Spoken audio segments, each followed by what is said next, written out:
The officer tried his best to hold back a chuckle, but the absurdity of the situation was nearly too much for him.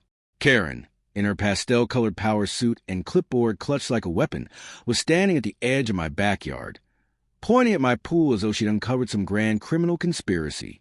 "Unauthorized private usage of community property," she barked, her voice rising in righteous indignation. "Arrest him immediately." Officer Martinez blinked, his eyes flickering between her and me, and for a split second I could see the regret in his eyes. This was not how he envisioned his day going. Without saying a word, I calmly reached into the folder I had meticulously prepared over the past few weeks and handed him the property deed. As he began reading, I could see his professionalism beginning to waver, his lips twitching, trying to hold back a smile. Karen, it seemed, was about to face the uncomfortable truth that her entire delusional empire was built on sand. None of this would have ever happened if I hadn't decided to treat myself after years of moving from one cramped apartment to another. All I wanted was peace and maybe a pool to unwind in. So when I found this charming 4-bedroom colonial in a quiet neighborhood, I didn't hesitate. The backyard pool practically glistened in the sunlight during the tour, and by the end of the afternoon, I'd signed the papers. I could already picture my summer weekends, sipping cold drinks by the pool, with no noisy neighbors stomping above me. The previous owners had assured me they'd installed the pool themselves over a decade ago, and the paperwork confirmed it was entirely private property. My first week in Willowbrook Estates felt like a dream come true. The neighbors waved as they passed, kids rode their bikes down the street, and everyone smiled as if they knew the secret to suburban happiness.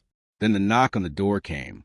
A woman in her 50s, blonde hair neatly styled and posture ramrod straight, stood there, clipboard in hand like a soldier ready for battle. "Welcome," she said with exaggerated sweetness. "I'm Karen Henderson, president for life of the HOA." That last part should have been my first warning. She handed me a packet thick enough to be considered a weapon and casually glanced over my shoulder at the backyard. Her smile widened unnervingly. "Oh, lovely. We're so glad the community pool will continue to be in good hands." I blinked, unsure if I'd heard her correctly. "What pool?" I asked, my confusion growing. "The pool," she said, as if explaining something to a child. "It's always been a shared amenity.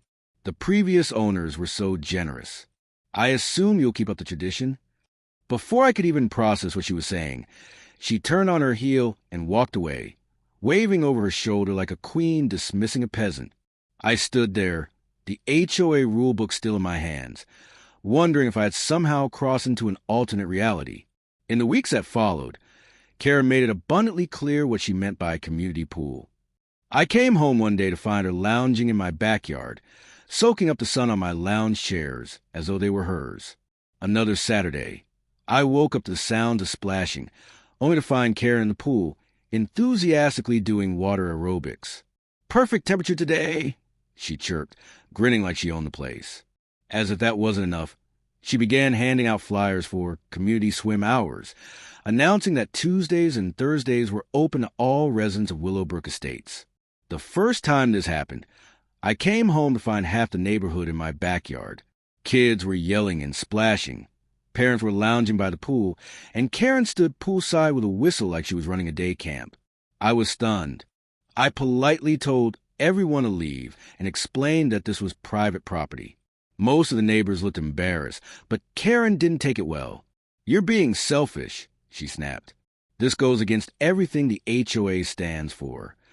That night, I installed a more secure lock on my gate. The next morning, I found a note taped to it in perfect cursive. "You are in violation of HOA Regulation 7.3 regarding shared amenities," it read. "Remove the lock or face fines." I threw it into the recycling bin, unimpressed. 2 days later, another note appeared, this one laminated, with a list of pool rules that Karen had created. No diving, open from 8 a.m. to 8 p.m. and no glass containers. It was clear she had appointed herself as the aquatic director of my backyard. I reached out to a few neighbors hoping for some support, but most of them shrugged it off. "That's just Karen," they said. Tom, 2 houses down, admitted that Karen had once tried to turn his hot tub into a community relaxation station. He had to threaten legal action before she backed off. It seemed Karen had a long history of claiming things that didn't belong to her. Things at a new low the day I came home early with a migraine, only to find 4 women in synchronized swimsuits performing an aqua routine in my pool. Karen was standing at the edge, barking instructions like a drill sergeant. That was it. I stormed outside, barely containing my anger, and told her flatly, "Karen, leave. Don't come back without my permission." She climbed out of the pool with dramatic flair, her floral swim cap dripping water onto the patio as she shot me a venomous look. "You're making a big mistake," she hissed, but I wasn't having it anymore. This was my home, and she wasn't going to run my life. She warned me, "The HOA will hear about this." 2 days later, she made good on her threat. I opened the door to find Officer Martinez standing there, his expression as neutral as ever, with Karen standing behind him, arms folded and wearing an expression of triumph. "Sir," he said, his voice calm but with a hint of the absurdity of the situation, "I need to ask a few questions regarding pool access." Karen, never one to miss an opportunity to impose her will, barged past me into my foyer, all but declaring, "This man is hoarding community property. He's violating our HOA charter." A small crowd of neighbors had already started gathering outside, drawn to the spectacle. I sighed, not wanting to make this more dramatic than it needed to be. "One moment, please," I said to the officer. I headed to my home office, grabbed the thick folder I'd carefully compiled over the past few weeks, and returned with it.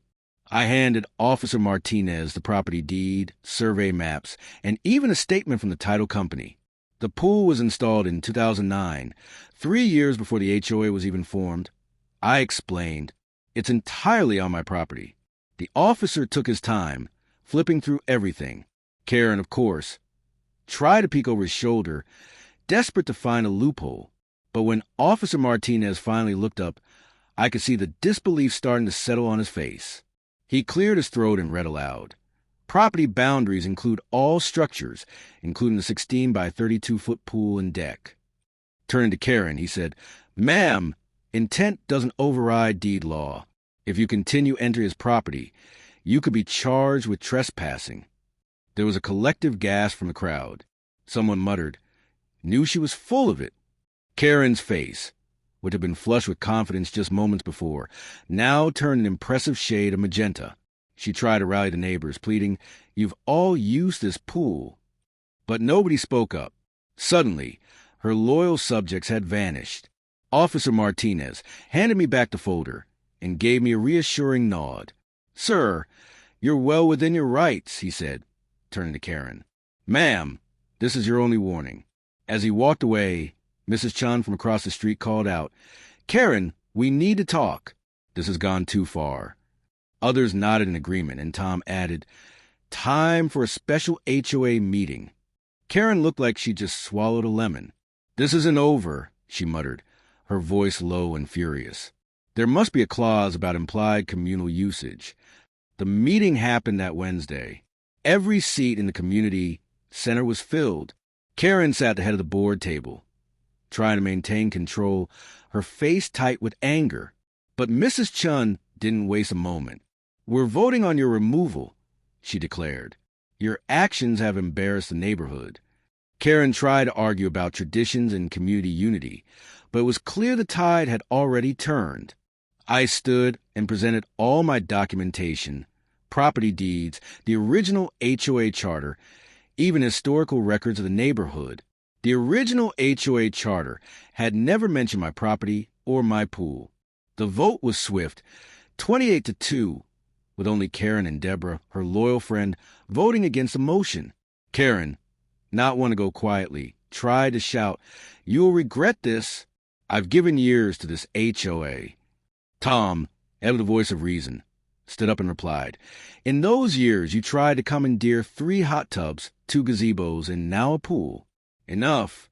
The community lawyer, who had been quietly observing the meeting, dropped the final bombshell. While reviewing property boundaries, he said, "We discovered something. Karen, your home is actually 15 feet outside HOA jurisdiction. You've never legally been a member, nor are you eligible for the board." Silence filled the room, and then, to everyone's shock, laughter erupted. Karen froze, her face draining of color. Someone whispered, "She's not even the HOA."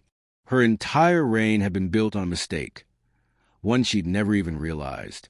In a huff, she fled the room, slamming the doors behind her and squealing the tires of her car as she sped off.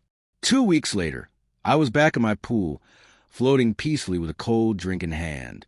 The new security system chimed cheerfully. "Welcome to private property. This pool is not community property." The fence was high, the cameras discreet, and the piece was priceless. Karen, though, got one last surprise. A $5,000 legal bill for the HOA consultation, billed directly to her for acting outside her authority. Tom told me that when she saw him at the grocery store a few days later, she sprinted out of the store, desperate to avoid any confrontation. As I floated in the pool, enjoying the calm, the speaker chimed again as a delivery truck passed by. "This pool is not community property." No, Karen, it never was. If you enjoyed watching Karen's imaginary HOA authority go down in flames, be sure to hit like and subscribe.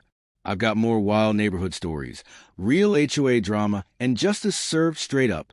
You won't want to miss what's coming next. Trust me, it only gets better.